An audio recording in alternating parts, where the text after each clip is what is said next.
c'est génial. T'as vu ça là? T'as vu, mademoiselle? On a reçu tout le monde au Comedy Club. L'équipe de France de foot.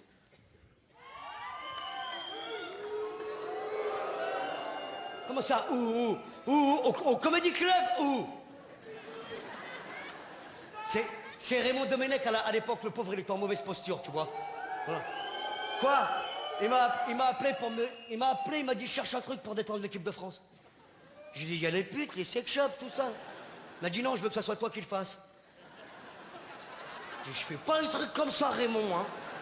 En plus les mecs ils sont 22, les mecs. Moi au 8e je serais mort, ça c'est sûr ça.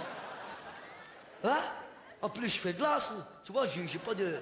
Et après, bon, et on les a invités au Comedy Club. Et quand tu vas inviter l'équipe de France au Comedy Club, il faut appeler la diététicienne. Parce qu'ils ont une diététicienne, l'équipe de France, ouais. Ben oui, parce qu'il faut qu'ils fassent attention à ce qu'ils mangent, les mecs. Sinon, après, ils marquent des buts, et là, ça désorganise toute la fédération, tu vois. Alors, j'ai appelé la diététicienne, je lui dis, allô, madame la diététicienne? Ouais, c'est pour une manucure, ouais. T'as compris? Diététicienne. Elle m'a dit, c'est quel appareil? J'ai dit, c'est Faudel, tu vois, j'ai pas assumé la vanne. Dès que je dis un truc pourri, je dis que c'est Faudel, moi, de toute façon. Elle m'a dit, écoutez, monsieur Faudel, vous voulez inviter l'équipe de France à manger? J'ai dit, ouais. Elle m'a dit, il faut savoir une chose. J'ai dit, quoi? Elle m'a dit, la moitié de l'équipe de France mange halal. J'ai dit, sérieux? Elle m'a dit, wallah al-adé. Elle dit, passez-moi l'imam de l'équipe de France, faut que je lui parle. La moitié de l'équipe de France mange halal. Ça fait peur. Hein? Eh ben moi, je trouve que c'est une très bonne nouvelle. T'es mal, la dame, là, tu comprends rien. Alors là, je me barre. Là, attendre des trucs pareils. Mais non. C'est vrai, toute l'année, on nous casse la tête à la télévision, à la radio, avec l'intégration, l'immigration, tout ça. Comme si c'était le pire des problèmes de la France. On devrait remercier l'immigration pour tous les cadeaux qu'elle a fait à la France. Mais surtout, on devrait remercier l'immigration pour les cadeaux qu'elle a fait à l'équipe de France. Chaque vague d'immigration a apporté un cadeau à l'équipe de France depuis toujours. Depuis les années bissextiles, les Polonais déjà, la première vague d'immigration. Capitaine de l'équipe de France, qui? Raymond Coppa. C'est un cadeau, ça. Deuxième vague d'immigration, la vague d'immigration italienne. Capitaine de l'équipe de France. Michel Platini, bien sûr, c'est un cadeau, ça. Troisième vague d'immigration, la vague d'immigration maghrébine. Capitaine de l'équipe de France. Zinedine Zidane. Ouais, ça c'est sûr. Merci, Jésus-Christ. Vague d'immigration africaine, Alou Diarra. Tout ça, c'est des cadeaux, tout ça, là. J'ai dit à Didier Deschamps que je l'ai vu la dernière fois. J'ai dit ce que je pensais. Hein. J'ai dit, Didier, viens ici. Tu veux gagner la prochaine Coupe du Monde? Et il faut que le prochain capitaine de l'équipe de France, il soit roumain. Un roumain, là, on aurait des chances, là. Tu t'imagines un capitaine de l'équipe de France roumain? S'il vous plaît, passez-moi là-bas. Malade, pique ma tête. S'il vous plaît, pour faire un centre à mes enfants. On est tous le raciste de quelqu'un, hein. Ben ouais, les Portugais, ils aiment pas les Noirs ils aiment pas les Arabes ils aiment pas les Chinois tout le monde les déteste. Pas moi qui ai inventé ça. Et il y avait toute l'équipe de France. Moi, qu'est-ce que je l'aime bien, cette équipe de France, c'est vrai. Je l'adore, je te jure. Hein? Ton père et ta mère, ils sont frères et sœurs ou c'est parce que t'as rien à faire dans la vie de parler? Mais ça m'énerve aussi, c'est lui qui a commencé, t'as vu? Je voulais la garder pour moi, elle est dure celle-là, hein, mais tu verrais sa tête, il y a son œil qui est là, son oreille qui est hale. Non. L'équipe de France, c'est vrai, il y avait Ben Arfa. Et c'est vrai, ils étaient tous là, je l'adore Ben Arfa d'ailleurs. Ils étaient tous là, il y avait Mexès, Gurkuf, Nasri, Ribéry, il était là. Hein? Vous l'avez déjà entendu s'exprimer, Franck Ribéry? Ça pique les yeux. Quand il s'exprime. Il y en a qui disent c'est à cause de lui qu'il est mort, Maître Capello. Voilà, j'ai entendu ça. En parole, il est venu au Comedy Club, Ribéry m'a dit ouah, si, pépère le théâtre, psahtek. Eh, mais ils croient avec quoi, eux? Toi, t'es bon en foot, mais t'es nul en grammaire, toi. Hein. On a déjà avec 800 000 euros par mois. T'es jamais à foutre de la grammaire, du grand-père, de toute sa famille, et moi. Je suis riche. Il a raison, il a raison. Il y avait Nicolas Nelka qui était là. Mon ami d'enfance. Il a grandi avec moi. La première fois que je l'ai vu, il était grand comme ça, et il était comme eux deux. Il courait partout avec sa khnouna, là. Il courait, il essayait de manger sa crotte de nez en même temps. Je disais, arrête de manger ta crotte de nez. Là. Et on riait. Qu'est-ce qu'on a ri? Et on jouait au foot. Mais on jouait au foot matin, midi et soir. Et dans l'équipe, il n'y avait que des Noirs et des Arabes, toujours. Il y avait un seul Français, je me souviens, Ludovic, un seul. C'est normal, il était à lui le ballon, on ne pouvait pas le... S'il venait pas, on jouait pas, alors c'est pas... Et c'est lui qui décidait du terrain. On va en jouer. Là-bas, on va en jouer, là-bas. Et t'avais 80 petits rebeux renois qui le suivaient partout. Là-bas, là-bas, là-bas.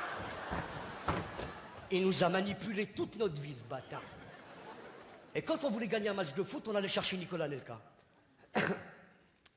Mais sa mère, elle n'aimait pas qu'on aille le chercher. Sa mère, elle était un peu sévère, tu vois. À chaque fois qu'on s'approchait devant sa porte, on était sur le point de frapper et on entendait sa mère gueuler. Ah, au cabas, moi, fait chier, merde. Il y en a marre des bâchiens, des moulous, des paris, il y en a marre. Ben, frappe, toi, vas-y, frappe. On avait peur, on, là. À chaque fois qu'elle ouvrait la porte, elle laissait passer qu'un seul œil, comme ça. Et c'est pourquoi faire? Je dis, madame, est-ce que Nicolas peut sortir, s'il vous plaît? Mais Nicolas est décédé, laissez-nous tranquille, merde. C'est vrai, hein, elle n'aimait pas qu'il traîne avec nous, je sais pas pourquoi. Alors on passait par son père. Un grand homme, son père. S'il me regarde ce soir, je vous kiffe, monsieur Anelka. Il a une gentillesse absolue. Il passait son temps à nettoyer sa Ford Escort. Il avait une Ford Escort, il a kiffé. Et il l'a nettoyé, il l'a nettoyé. Il disait toujours oui quand il l'a nettoyé, d'ailleurs. On attendait ce moment et je ne l'ai jamais vu s'énerver, le père de Nicolas, c'est vrai. Enfin si, une fois. La seule fois où il s'est énervé, le père de Nico, c'est quand il a appris que son fils, il allait se convertir à l'islam. Alors là, il lui a dit,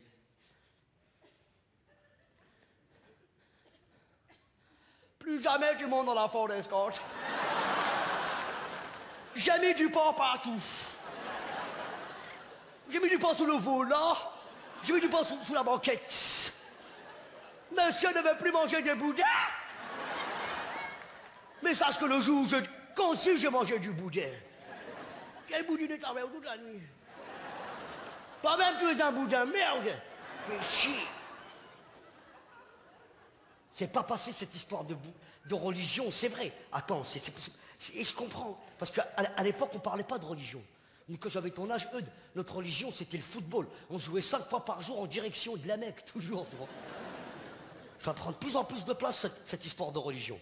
Ça doit rester personnel, ces histoires. Je n'ai pas de conseils à donner, mais ça prend trop de place. Moi, je suis musulman. Je crois en Dieu parce que on ne sait jamais, tu vois. Mais je fais pas de proxénétisme, tu vois. Chacun fait ce qu'il veut dans cette histoire-là. Moi, il y a une religion qui me fascine en ce moment, c'est les athées. Vous connaissez les athées? Les centres domiciles fixes de la religion, là. J'ai un copain à moi, il est athée et alpiniste. Je dis, toi, tu cherches la merde, toi. Bon, là, un jour, mon pote athée, il faisait de l'alpinisme. Je te raconte vite fait. Il alpinise, tu vois. Mais il faut les alpinistes, tu vois. À un moment donné, il pique son pic. Et son pic, il se dépique, tu vois. Et Mskin, il tombe. Et quand je te dis, il tombe.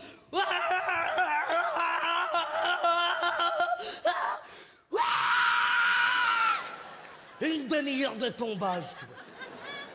Il se rattrape, une extrémiste, à une petite branche.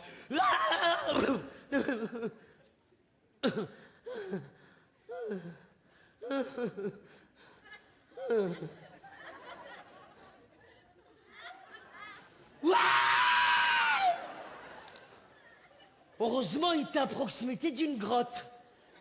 Alors il tente un truc, il dit... Y a quelqu'un? Et il entend... Oui. C'est l'ange Gabriel qui te parle. Lâche cette branche. Un ange va venir et il te déposera délicatement sur le sol. Mon pote, il est tellement hâté, il a répondu. Y a quelqu'un d'autre? J'ai pas confiance. Eh, ils sont fous. Ils sont fous, les athées. Il y a des athées dans la salle? Levez la main, les athées, pour voir. Oh, il y en a beaucoup. T'es athée, toi, monsieur? Ouais? T'as bien réfléchi. Toi, pas d'assurance, pas de mutuelle, rien. Pour toi, Dieu n'est pas disponible, quoi. Incroyable. J'aimerais bien voir ta tête, si Dieu existe, toi. Karen, comment tu t'appelles? Alberto? Karen, mets-moi un truc. Hein? Tu croyais que je n'existais pas? On entend moins ta grande gueule, Alberto, là.